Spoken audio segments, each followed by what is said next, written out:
Tak len na tomto krátkom úseku som napočítala už 10 prasklín.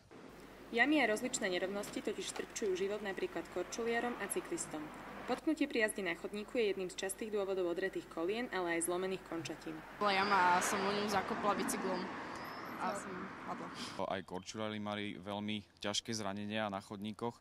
Jednoduché to nemajú ani mamičky s kočíkmi. Okrem prekonávania výškových rozdielov pri prechode cez cestu ich často čakajú aj iné nemilé prekvapenia. Keď idem s kočíkem, tak na priehádzku s malým mojím synom, tak to musím vždy dávať hore. Keď je on taký ťažší a boli sme v kočiku, tak sme nemohli ísť na chodník, alebo opačne. Za väčšinu takýchto chodníkov zodpovedá mestská časť. Malo by byť preto v jej kompetencii podobné výtlaky odstraňovať. Mestský úrad v Bratislave zriadil samostatné oddelenie na vybavovanie sťažností. Pri kráčaní po chodníkoch si teda musíme dávať pozor aj naďalej. Úrady jednoducho nemajú dostatok financií na ich kompletnú opravu. Bohužiaľ z finančných prostriedkov nie je veľa, takže nie je možné realizovať hneď naraz všetky opravy, ale plánujeme to do budúcna vyriešiť. Pre redaktorskú školu Mária Šormanová.